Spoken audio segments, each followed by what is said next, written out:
Hey, Dan Miller here. I just did an interview with Jason Duncan, the real Jason Duncan, on his show, The Root of All Success. Boy, we got in some deep weeds that I didn't expect. He walked me into reliving a season in my own entrepreneurial life that was surprising to him and kind of mind-blowing to me to walk through again. Hey, there's hope. If you're struggling as an entrepreneur, you've got to check out this episode where we talk about how to really find the root of all success. Welcome to the Root of All Success with the real Jason Duncan, a podcast that explores how the world's most powerful entrepreneurs unlocked success and how their stories can help you do the same. A successful educator turned entrepreneur, Jason has built multi-million-dollar businesses that have been featured in Inc. magazine and Entrepreneur magazine. His life's mission now is helping entrepreneurs live what he calls #the exit lifestyle. Introducing TEDx speaker, mastermind leader, author, entrepreneur, cigar aficionado, motorcycle enthusiast, and host of The Root of All Success, the real Jason Duncan. The real Jason Duncan. Hey there, welcome back to another episode of the show. This is the real Jason Duncan. You can call me JD. Boy, have I got a great interview for you today. This is Dan Miller, the famous Dan Miller, legendary Dan Miller of 48 Days to the Work You Love at 48days.com. I'm going to share with you, and as I talked with him in the very beginning, how we originally came to know one another back in the mid-90s, and he is still going strong and killing it in his profession as a coach, as a mentor, as a mastermind facilitator and leader, as an author, and as a podcast host. This guy's amazing. He's the author of the New York Times bestselling book, 48 Days to the Work You Love. He's also the author of 3 other books. One is Wisdom Meets Passion. Another is No More Dreaded Monday. And the third one is An Understanding Heart, which is his most recent release. His 48 Days podcast consistently ranks in the top 1% of all podcasts worldwide. His 48dayseagles.com community is viewed as an example around the world for those who are seeking to find or create the work that they love. He has a really amazing story about how he and Dave Ramsey collaborated at the very beginning of his legendary career as the 48 Days guy. You're not going to believe how this came about. It's not in any planned or structured way. This is really a great story. He and his wife, Joanne, have been married for over 55 years. They have 3 grown children, 17 grandchildren. They live in the beautiful city of Osprey, Florida. And it is my honor to welcome to the Root of All Success, the one and only Dan Miller. Dan, welcome to the show. Hey, thanks so much. I'm excited to be here with you today. Well, you are a legend, my man. Yeah, legend before your own time. I have known about you for so very long. When we talked on the phone a couple of weeks ago getting prepped for the show, you know, you were a part of Dave Ramsey's Financial Peace University early on when that was going live, when he was doing those live in person at MTSU in Murfreesboro. My wife, I guess this had to be 1996. My wife and I were part of that first class, and you were there. And that was the first time I got ever exposed to the 48 Days concept, and I have known about you ever since. So, and now here we are on the podcast talking one-on-one. It's this is a dream come true, Dan. It really is. Wow. Boy, I'll tell you what, those years go by. You're talking 30 years ago. So much has happened, and yet some things are still the same in terms of things that work well. But it's interesting to have a little life perspective to be able to look back that far. So thanks for that reminder. Well, it could be 48 years to the work you love at some point, right? For some people, it seems to be. Well, I'm 48 years old, and I am absolutely living in the center of my passion, my purpose, my joy. I'm doing exactly what I believe God's called me to do on this earth. So it took me 48 years to get to this spot. So maybe I could write a book called 48 Years. Well, there you go. Golly, perfect. Yeah, we're actually this will have happened a month prior to this show airing, but just so you know, we're doing an Ikigai workshop at my office, which Ikigai is the Japanese principle of the reason for being, and I'm actually bringing in one of the top Ikigai coaches in the world to come do that here at my training room in Hendersonville, I think it's next week. So it'll be like 1 month prior to this show being released. So if anybody's interested in seeing the replay of that, you can just go to my YouTube channel, therealjasonduncan.com/YouTube. Or no, I did that backwards. YouTube.com/therealjasonduncan, and look up the EMS playlist, and you'll see my thing with Norm Tam we did on Ikigai. But finding your purpose seems to be something that people have always had trouble with. So has that been your understanding, Dan? Is that why you got into the 48 days to the work you love concept? I did.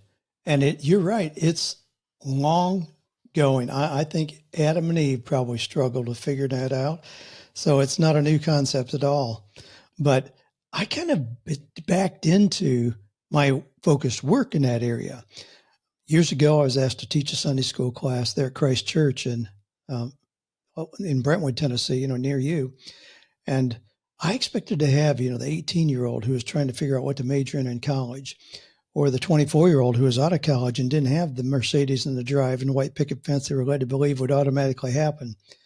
I had a few of those, but what surprised me, Jason, was I had physicians, attorneys, dentists, pastors, engineers, accountants who started coming to that. Class just grew exponentially. It was on career life transitions. And I'm like, what are you guys doing here?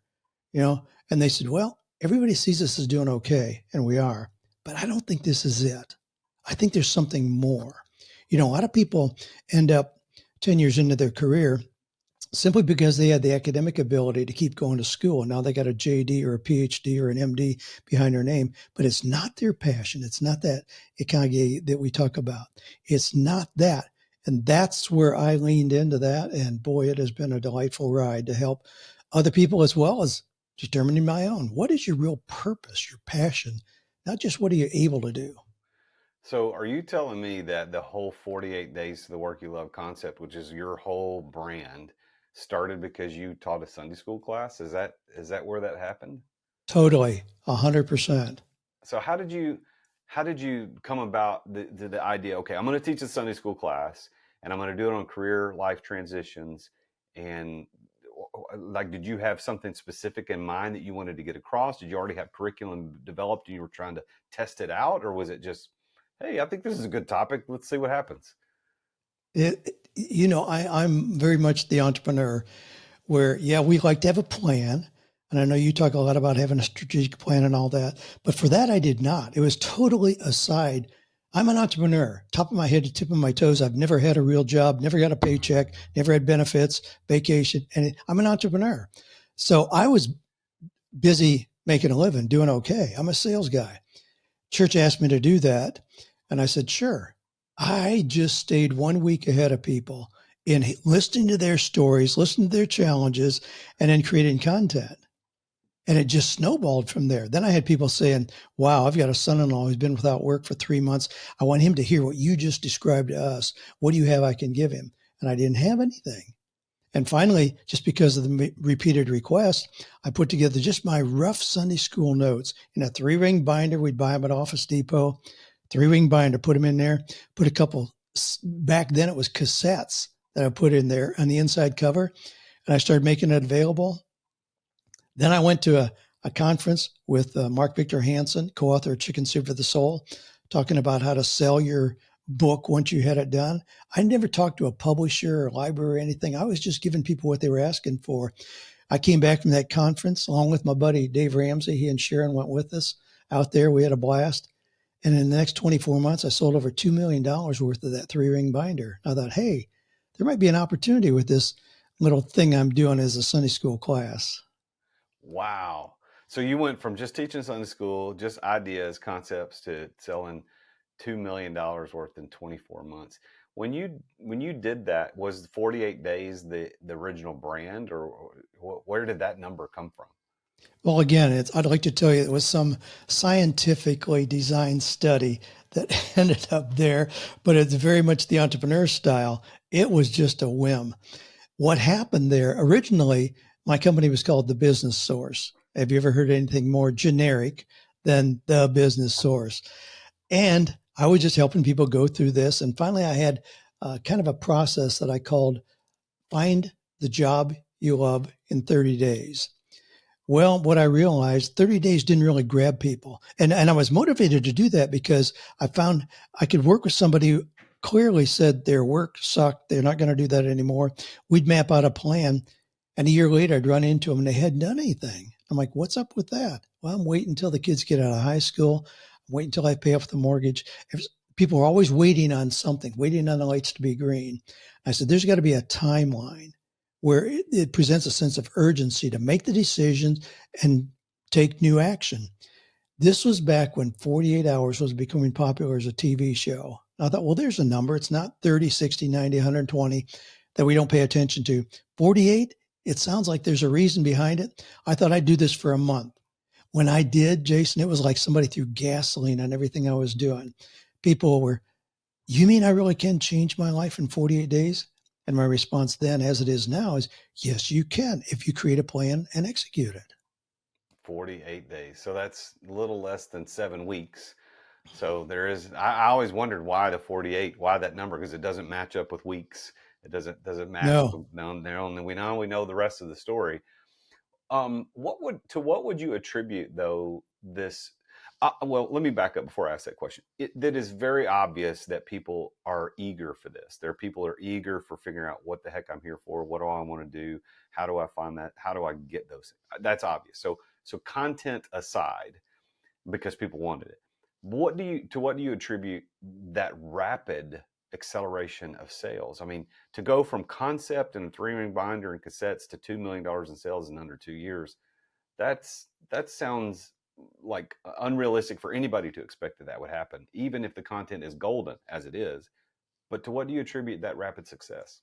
Well, it's an interesting question, and really have to be realistic. There's two parts to that. One part is it does strike a nerve with people to recognize, am I really living life fully? Am I really living in my passion, in that sweet spot where my talent, passion, and money intersect? That's that sweet spot.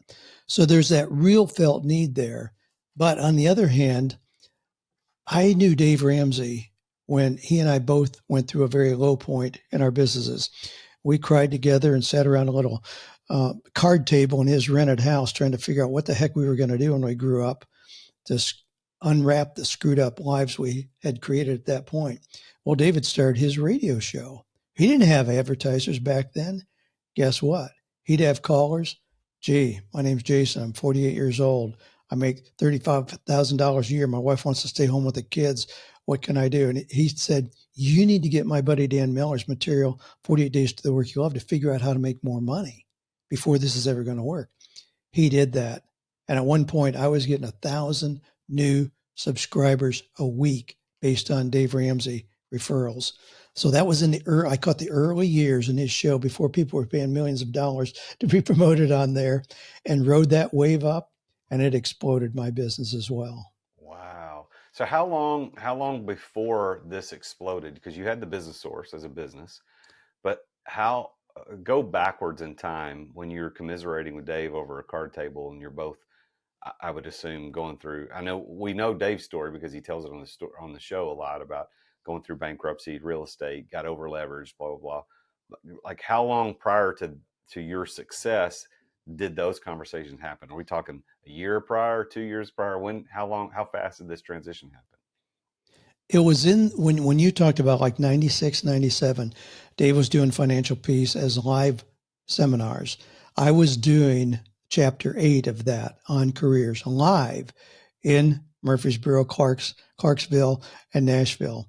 And then when he decided he wanted to expand that, and he did some really rudimentary videos for that, still used my content word for word for years in the early versions of Financial Peace. But it was during those years, 96, 97, that I was teaching that Sunday school class. I had the first version of 48 Days, that being at 3-ring binder in 2000. In 2000 is when in 2002 is when I went to that Mark Victor Hansen conference. It came back and sold the fire out of those things. In 2005, I got the first publishing deal, which diminished my profits per unit dramatically, but it increased the distribution exponentially. It's in like 14 different languages. So it was a net that I could draw people in where they would then spend money on all the other things I had to offer in addition to the book. So it was in that timeline. That book is now I actually go back and count the version I had as a 3-ring binder in 2000. So I'm working now on the 25th anniversary edition that'll come out late next year. So when you go, so that was pretty rapid. I mean, from 2000, 2002, 2005 to get published.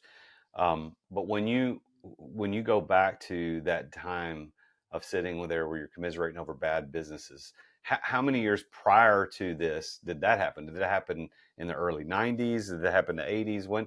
When did, and the reason I'm asking, Dan, is because people want to know, okay, if I'm in the middle of the you know what show, if I'm in the middle of the crap that's happening, and it's all bad, bankruptcy's looming, my wife is mad at me, the kids don't like me, the dog bites me, everything's wrong. I don't have any money I'm super successful, and I couldn't ask for anything different. How long is that timeline for you? How long did that take? I don't want this to be discouraging, but here's the reality. In September of 1988, I had a health and fitness center in Bowling Green, Kentucky. I sold that at public auction. It was a horrible decision to do so. But the bank that I had relationships with, I had these open-handed lines of credit, young pup and good guys at the bank. The bank changed ownership 3 times in 2 years. And all of a sudden, these new corporate bankers said, geez, we got this young guy with these open lines of credit. That's not good. They put the pressure on me. And I decided, what the heck, I'm an entrepreneur. I'll sell the primary business that I had, that 4,000 member fitness center. I did. I woke up the next morning realizing I didn't just walk out with my shirt on my back.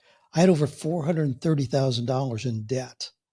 A lot of that to the IRS. I was in a mess. That was 1988.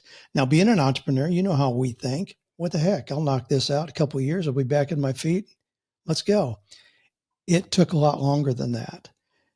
With the IRS, liens, penalties, extra taxes, and all that, it was a nightmare to unravel. In September of 2000, 12 years later, I walked into my office in Brentwood one Thursday morning. Fax machine started peeling off IRS lien releases, 14 pages. At that point, I had resolved all that, and I was back to zero net worth. I was thrilled. I was absolutely thrilled to have a zero net worth at that point. You know how old I was, Jason? I was 53. Wow. I was 53. Now I want your listeners to understand, you don't have to kill it by the time you're 26 or you're never going to make it. Most of what everybody knows about me has happened since I was 53 years old. The success I've had with the things I've done, has been really wonderful to experience. But I was 53 years old and flat broke. And also those downturns, I hope it doesn't take somebody 12 years to recover from whatever they went through. And knowing what I know now, I think I could have accomplished it faster, but it was primarily the IRS. My encouragement to entrepreneurs, don't get in trouble with the IRS. Hey, if you can't have lights on in your house and nothing to feed the kids, figure that out, but don't get in trouble with the IRS. It was a nightmare. Wow. So what happened? How did you get in trouble with the IRS? Was it just you had income through your business and didn't pay your taxes, or what happened? Let's take a quick break to thank our amazing sponsors for making this podcast possible. As an entrepreneur, I know that you have to deal with sales on a regular basis. I mean, every entrepreneur does. And if you aren't paying attention to sales as an entrepreneur, you're not going to be an entrepreneur for very long. But I've got a sponsor of this show called Dub that helps you bring the personal back to sales. If you want to figure out how to improve content creation, improve client trust, improve your sales process, decrease the sales cycle, because we all know time kills deals. If you want to increase client bookings and increase conversions, you need to take a look at Dub. There's a special offer for Dub for listeners to The Root of All Success at therealjasonduncan.com/Dub. And that's DUBB. What Dub does, I've been using this for years. I'm a huge fan, and I'm so honored that they're our primary sponsor of the podcast. But they have helped over 60,000 businesses around the world communicate better, to make sales easier, to make sales more personal. And Dub is built for growing teams. I mean, you can set up video emails, you can set up custom onboarding, you can do admin reporting, anything you need around video and sales and automation.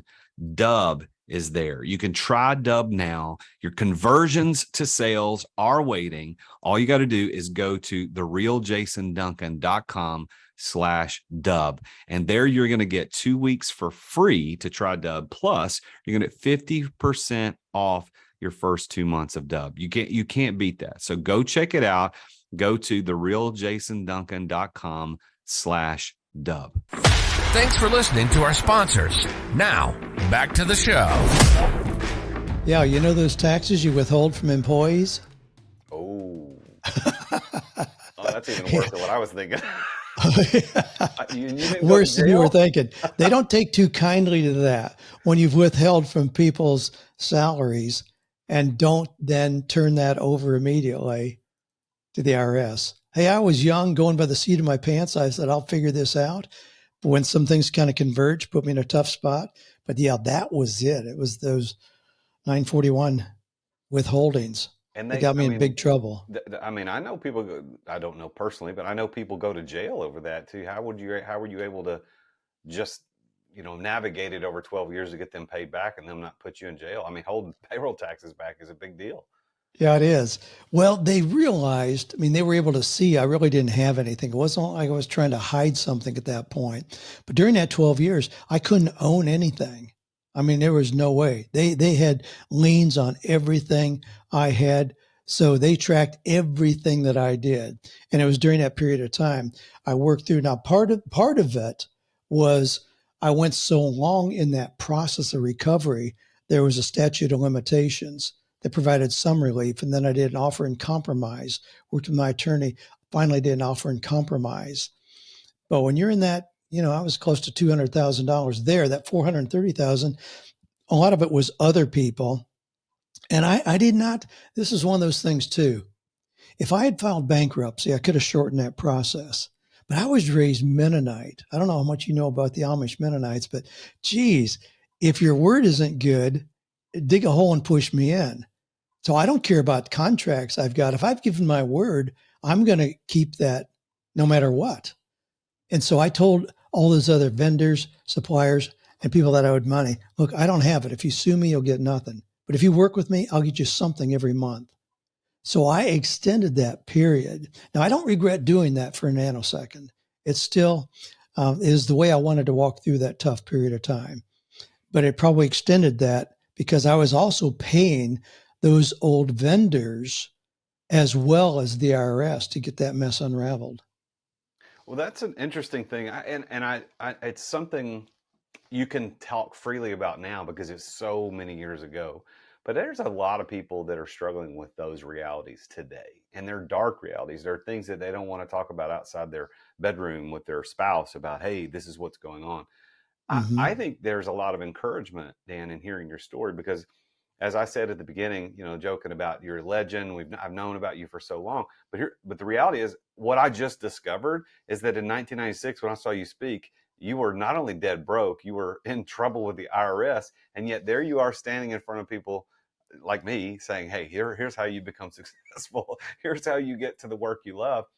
I think there's a level of encouragement that a lot of people who are in that dark space right now need to hear. So you chose not to file bankruptcy, but in effect, I don't know my bankruptcies. I don't know 7 from 11 to 30. I just know their numbers. But isn't there a level of bankruptcy that you could have filed, but you still would have paid everybody back the way that you did, but it might have given you a little bit of protection on being able to own something? I don't know how that works. So I don't even know if anybody's ever asked you that before, but I'm curious. Nobody's ever asked me that before. There is, and you're right, but I just rejected the whole idea. The encouragement I had from, attorneys was just file and walk away from it. I said, no, I'm not going to do that. So I just never even explored the other options there. Again, assuming I could handle it much quicker than the reality allowed me to do it. There's a couple other things in there, and I think it probably merits sharing. When I hit that period of time and I realized I was so deeply in debt, a lot of entrepreneurs think, okay, I don't know what I'm doing. I'll just go get a job. Now, I already had at that point, I had a master's in clinical psychology. I was teaching as an adjunct at Western Kentucky University. I could have gotten a job making $70,000, $80,000 a year, no question about it. I couldn't make the math work. There's no way in the world. I had 3 little kids with that amount of debt to just survive as a family and take care of that. It'd never work. Guess what my options were? Jump back in something as an entrepreneur. No guarantee, but no ceiling. And that's what I did. And so I started making decent money pretty quickly, even though it still took a lot of time to walk out of that. But it was an entrepreneurial choice immediately. No second thinking about I'm going to take a safe way because this didn't work that time. Wow. That's really an unbelievable story, Dan. I would have never in a million years imagined that was part of your story. and I don't know how much you tell that story publicly, but it is now. It's out there now. But I'm very grateful of your honesty and transparency on that. And again, I know that time soothes those wounds, and it's easy to talk about now because it's so long ago. But in the middle of that, I can't imagine you were freely talking about, I owe the government $400,000. That was very painful. And what happens too, I have a wonderful, wonderful wife who loves to be a hostess, loves to entertain. Well, the IRS forced the sale of our house. So we couldn't own any real estate. They would seize it immediately. So in those 12 years, we had to rent. We just rented crappy little places. And my wife really, I think, became convinced that we'd never have our own place again. There were a lot of people who told us, you'll never unravel this mess with the IRS. You'll go to your grave with them hounding you. We heard that a lot. I kept cutting pictures out of magazines, put them on the refrigerator. I said, honey, this is the kind of house we're going to have when I get this thing figured out. Babe, look at this. What would you want? I kept that dream alive from day one. Never, never, never allowing me to believe we were not going to get out of that mess that I'd created. I took responsibility for creating it. In the next point, I didn't point the finger at the bank or anybody else. I looked at the dude in the mirror and said, hey, you got us into this. How are you going to get us out? And started walking that out. But that was tough. And when those IRS lien releases came through on that September morning in 2000 rather, we bought a house that same month. We just recently sold that house. We lived in that house for 20 years. I got it back. That was when subprime lending was up. My credit was trashed. I got a non-qualifying loan for 100% of that house. Violated every rule that Dave Ramsey would talk about, incidentally, in doing that. But I did. We lived there for 20 years. I made over $1 million when I just sold it recently, over what I paid for it. Wow. So Dave's advice might not always lead. It might go against it sometimes, huh? I just did the entrepreneurial thing, move forward with confidence, say we're going to make this happen. So from a financial standpoint, for you to go for those 12 years, you were an entrepreneur. Very briefly, just what were you doing during those entrepreneur years, those 12 years that you were trying to dig out of the hole? What was your venture that you were working on? Yeah, I did commission sales work. Okay. 100%. Where I didn't have to have any investment because I didn't have any, but I didn't want to work for somebody and just be paid a salary. So it was 100% straight commission. A lot of opportunities out there. Those were the open-ended ones. And I got to where I was, making $10,000, $15,000 a month pretty quickly because of my sales skills. So that's what I did. Yeah. So I didn't own anything, didn't have my own business, commission sales. So you're making pretty good money, especially for that time. You're making, was that 150 to $180,000 a year, as a commission salesperson, but you couldn't buy anything. You had to rent everything. So were you just stacking up savings, waiting for the day, or did 100% of your extra go to the IRS and your vendors? Yeah, 100% of my extra went to them. I wasn't saving anything.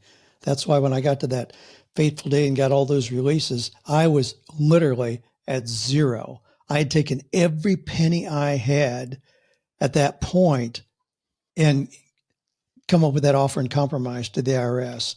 But most of it during that time was just being piled against those debts. The other vendors I owed for billboards and radio advertising and things like that, when I had that fitness center that I promised I'd pay back, and the IRS. Yeah, there wasn't anything left.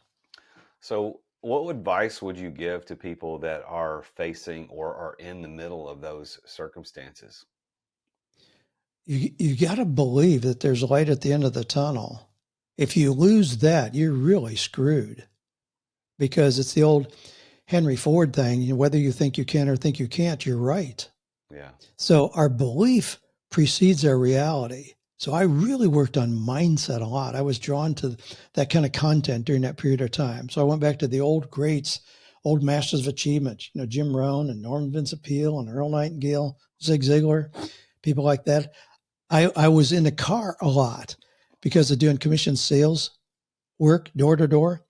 When I was in the car, I borrowed a car, Jason. I couldn't own a car. The IRS took everything. I borrowed a car from a car dealer friend of mine, and it was a 1978 Mercury Zephyr wagon.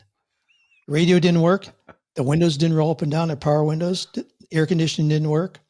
I didn't care. That was my tool to get back on my feet. When I was in the car, I had a battery operated cassette player. And I played those cassettes because I knew my mind was like a garden. If I let weeds start, they were going to grow. If I could keep the weeds crowded out and infuse my brain with that positive, pure, clean, optimistic thinking, I had a chance. And that's what I did.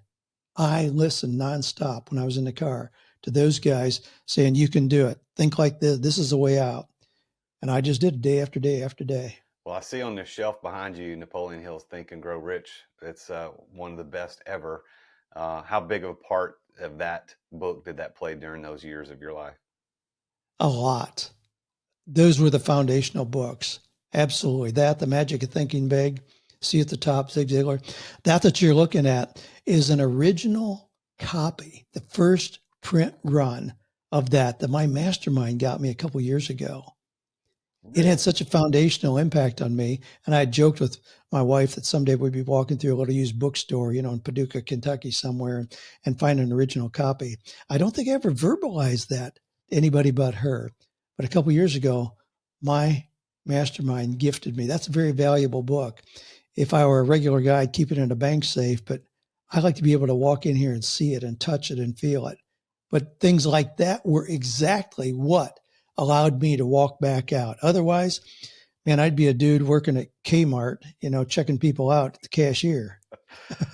What do you think was your one key to successfully navigating all of that? Was it mindset, or was there something different? It really was mindset. There's no question about it. I didn't have anything in reality to support it. I didn't have, a rich dad on the side waiting to rescue me. Trust me. But it was mindset. But what I did to reinforce that was find other people who had the same mindset. That's a critical part as well. I access books, audio programs voraciously, but I also sought out people who were going to believe along with me. I mean, Dave Ramsey, my gosh, we believed the same things. We believed we were going to come out of this alive, and found other people who had the same belief. Dave and I started a little mastermind. We had 12 guys. We met for 14 years during this period of time. Every Wednesday morning we met, and we shared what we were going to do. We shared business practices. We helped each other in ways that we could. But that's the key. Absolutely. It wasn't that I invented something or discovered the magic pill. No. Well, you talk about Napoleon Hill in your mastermind. That's one of the principles he teaches, is the mastermind principle. is that getting around people to help you achieve something greater than you could on your own, faster than you could on your own. I can't speak more highly to that, is that you run a mastermind, I run a mastermind, I'm a part of a mastermind. We must be parts of masterminds. I mean, all the greats have had these mastermind people around them to help them navigate life's toughest journeys. What do you, so if we talk about this word success, because you've been very successful, you navigated that with grace and ease. Looking back, I mean, obviously it was a what show in the middle. But how does Dan Miller define the word success? Well, in The Strangest Secret, which impacted me a lot, you see that over here as well, over my shoulder. I had the original little 33 and a third vinyl Oh wow! of that. That goes way back. But there, Earl Nightingale describes success as the progressive realization of a worthy ideal. Now, that sounds a little elusive, but it really is. It's that where, with that definition, you can be successful as a high school sophomore because you're in that progress of working toward your worthy ideal. If you decide to live in Haiti and help people build schools for 2 years, it can be part of your journey. So having that definition of success has been really, really helpful. It's not a destination. It's the way you live life, the way you journey through life. So by that definition, I was successful even in those years where I was recovering. Man, I had great relationships with my wife, my kids. My kids, it's funny, I've got grown kids now. They don't remember that as a tough time. They didn't realize I was very open about sharing, but it wasn't like our home was a somber, dreary, dreadful place. We still had fun. We had game night where other kids in the neighborhood wanted to come to our house. Yeah, we didn't go to Sanibel Island on vacation. We might go to Taco Bell and get some burritos and go to the park. To them, it didn't matter. We still had that same sense of anticipation and fun. And that's got to remain in those periods of ups and downs. Well, you're the second person in 204 episodes that has given that definition, which is Earl Nightingale's definition, the progressive revelation of a worthy ideal. I am a big fan of the Strangest Secret and Earl Nightingale. I listen to that a lot. I listen to most of anything you've probably talked about and listened to. I've done the same thing, but I think it's interesting. I ask every guest what their definition of success is, and only two have given that. I can't remember who the other person was. So you're number two. Now, on that, using that as the definition of success, do you consider yourself to be a successful person? Yes, I do. And I am rich in so many ways. Now, I know what entrepreneurs think when they hear that, let them see my bank account. Yeah, that's okay. But that's not what I focus on first. I tell people I'm a familionaire, meaning I'm so rich in family relationships. You mentioned in the intro, I've got a wife of 55 years and 17 grandkids. Oh my gosh. I mean, how valuable is that? I'm healthy. Geez, I have things that I enjoy. I still get the opportunity to write and to interact with other wonderful people.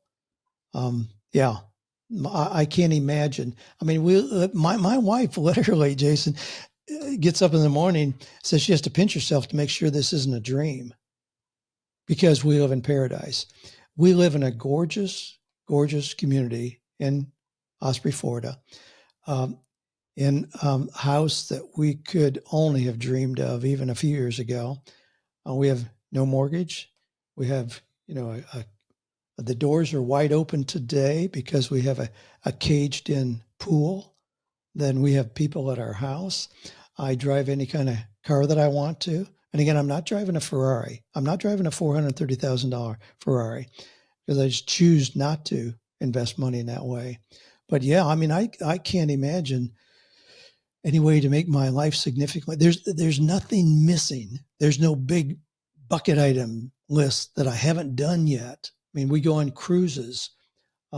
We can give generously. We just gave the largest gift we've ever given in a very unique way to an organization that we're really excited about. So it's wonderful. Well, Dan, it didn't happen when I was 24 years old. It took a while. What an inspiration, Dan. I tell you, I was really looking forward to having this conversation today, but I wasn't prepared for that story. And that makes me even more happy to know you and be associated with you, to know that, you came through such a terrible time, over a decade of your life trying to run from bad mistakes and money problems to becoming the person, as you just described a moment ago, the successful person who's living that life. It's an inspiration to everyone, certainly to me, and I can't thank you enough for your influence on so many millions of people through your books and your writings and your appearances and what you're doing with your mastermind. Do you want to take a minute to kind of tell people how they can get involved with what you've got going on at 48days.com? Sure, and I appreciate that. If I have a very common name.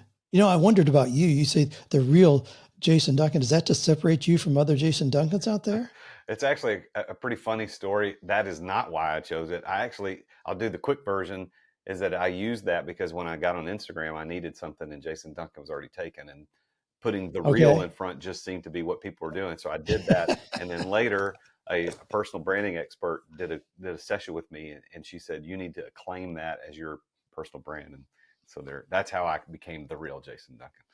All right. Well, Dan Miller, as you can expect, is a very common name. So if you put in Dan Miller, even as a career coach, which I'm known as, you put that in, there's going to be 12, 13 million sites that pop up, and Dan Miller's probably in there somewhere, but I have no idea where. However, you put in 48 days, just that, in a Google search, I own it. I'm going to own the first 2-3 pages, not through fancy SEO or paying for positioning, because that's a brand that has worked magic for me. So all you do is put that in. That's going to take you to all kinds of resources. But at 48days.com, and we've got connections to my podcast, information about resources that can help people move forward, move past those mental blocks, change their mindset. I mean, we have a lot of resources that I'm just thrilled to share with people. Got that brand new version of 48 Days to the Work and Life You Love that'll be coming out in August of 2024. So I'm excited about that. So I've got, again, I enjoy hearing from just readers of my book. Somebody makes a minimal investment, $16 or whatever it is. But I love hearing those stories about how I was able to give them some hope and encouragement moving forward. Well, you've got other books too. You've got, of course, the OG, the original, the 48 Days of the Work You Love, and the one that's coming out next year, which is the 25th anniversary of that book. But you also have Wisdom Meets Passion, No More Dreaded Monday, and An Understanding Heart. You want to briefly talk about those? Sure. No More Dreaded Mondays came out right after the original version of 48 Days to the Work You Love, because in there, I talked about doing resumes, interviewing, job search, negotiating salary and all that. But then at the end of the book, I said, maybe you're tired of being jerked around, not knowing when this job is going to end. Maybe you want to do something where you're more in the driver's seat. So I set the stage for No More Mondays, which is much more entrepreneurial, how to take ideas and really turn them into income. Then the other one you mentioned is Wisdom Meets Passion. I wrote that with my son, who was living in Africa at the time. And it's different generational approaches to education, money, success, business, and all that. Delightful interaction with the two of us. So there's that, Wisdom Meets Passion. And Understanding Heart is my newest release. And it's a compilation of what I called Sabbath musings, just short kind of thinking things to challenge our static thinking that I wrote and sent only to my mastermind members. That was the only purpose for them. Did it over a 4-year period of time. They're the ones that said, dude, you need to put this into a book and let other people experience this as well. So it's 95 short segments about how to think differently, how to see opportunities that other people miss. And Understanding Heart, of course, comes from Solomon, where Solomon didn't really ask for wisdom in the Bible. He said, God, you've given me all these people to manage. Give me an understanding heart. And I thought, if that's the basis of wisdom, I want that, an understanding heart. That's the title.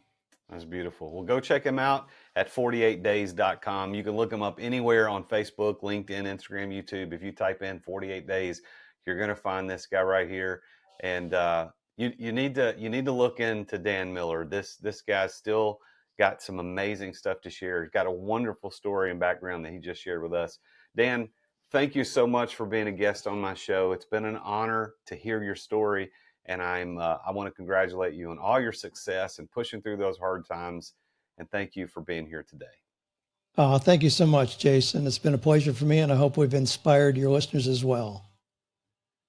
The progressive realization of a worthy ideal.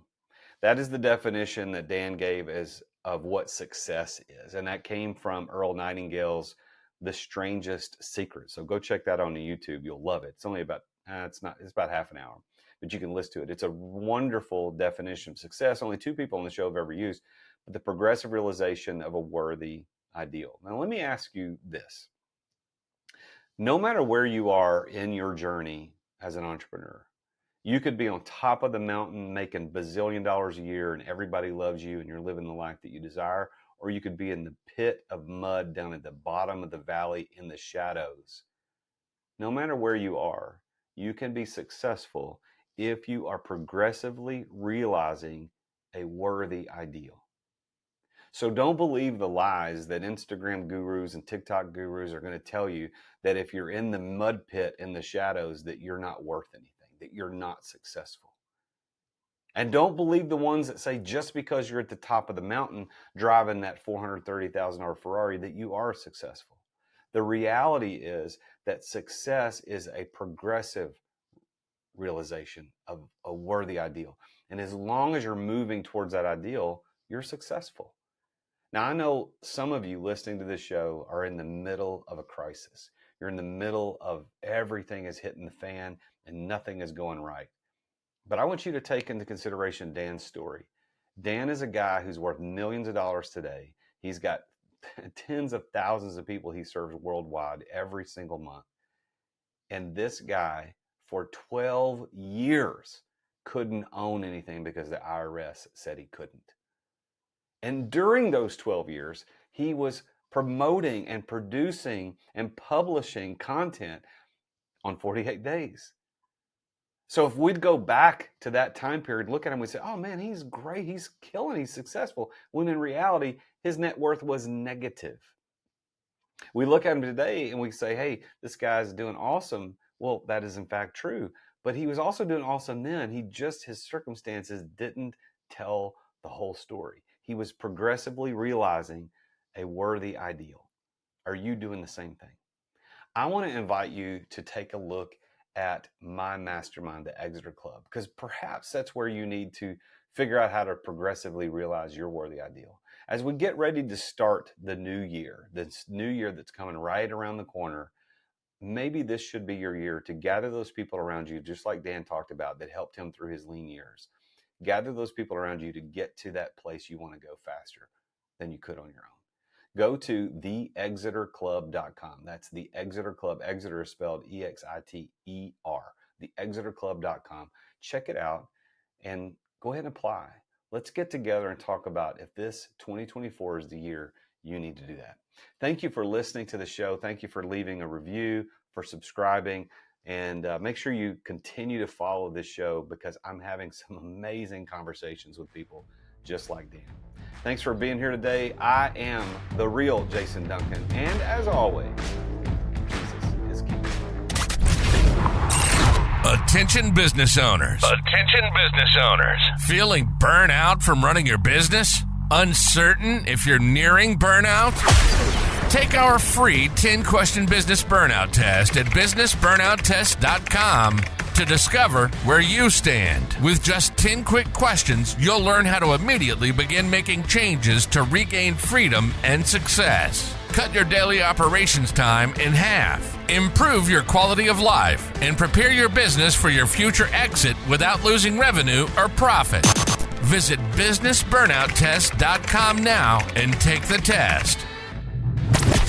Thank you for listening to another edition of The Root of All Success with the real Jason Duncan. If you've enjoyed this week's episode, visit therootofallsuccess.com to access the show notes and other helpful resources. Follow Jason on social media at The Real Jason Duncan. See you again next time here on The Root of All Success.